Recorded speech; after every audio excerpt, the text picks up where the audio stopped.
In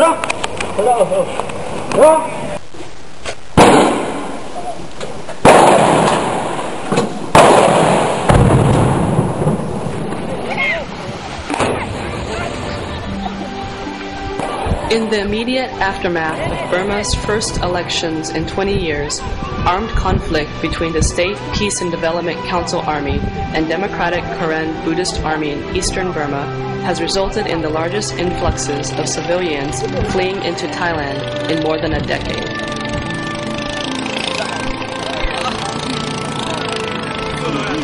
On the 8th of November, when heavy fighting broke out in the Burmese town of Myawaddy, more than 25,000 civilians fled into Thailand and sought refuge outside of Masot.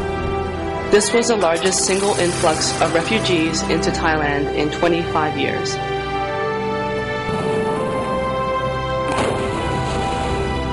Armed conflict and the threat of further fighting have spread into other areas on the border in the weeks following the initial outbreak of violence, with thousands of civilians on the move and at risk in a hostile environment. All the signs from the past 6 weeks suggest that fighting will either continue the way it has, with sporadic outbreaks and violence and associated displacement of populations, or that it will intensify. There is also a risk that fighting may spread further along Burma's borders, as a number of armed groups continue to reject the government's attempts to transform them into border guard forces under central government control.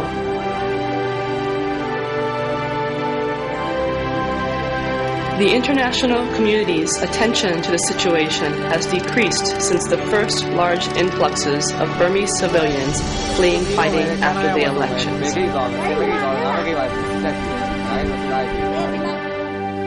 However, civilians in areas of Karen State opposite Thailand's Sangkhaburi, Ma Hong Son, and Tak provinces continue to move back and forth across the border area. They are fleeing from Burma due to fighting, troop movements, threat of attacks, and abuses such as quartering. They are returning to Burma due to pressure from Thai authorities. Civilians from the Karen village of Palu have been crossing back and forth across the river separating Thailand from Burma since the fighting spread down into this part of Karen State on 27th of November. The civilians from Palu had initially been offered shelter in a Thai town south of Masot, but time and time again they were sent back into Burma, only to come back into Thailand shortly afterwards when fighting broke out again. These people want to return to their homes where they need to tend to their crops and protect their livelihoods.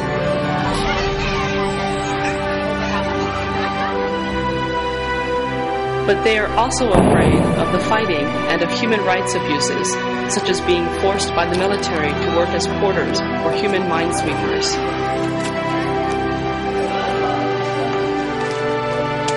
Hundreds of families now remain displaced and in hiding either side of the border, afraid of going home but unable to seek protection in Thailand.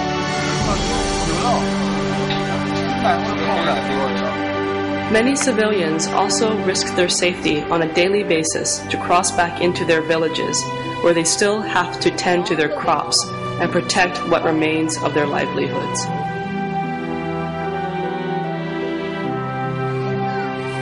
As communities from parts of Karen State continue to face dramatically increased risks to their safety and livelihoods, protection mechanisms are urgently needed to stabilize the situation and ensure that civilians are not unnecessarily exposed to further risks.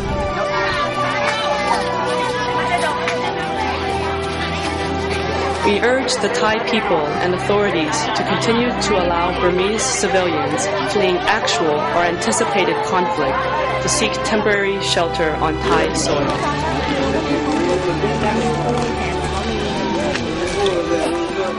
We request that civilians having sought refuge on Thai soil be allowed to remain until it has been determined that it is safe for them to return.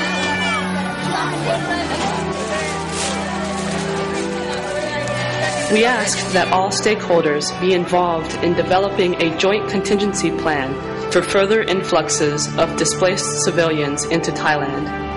This plan should involve the Royal Thai government, UNHCR, INGOs, and local community organizations.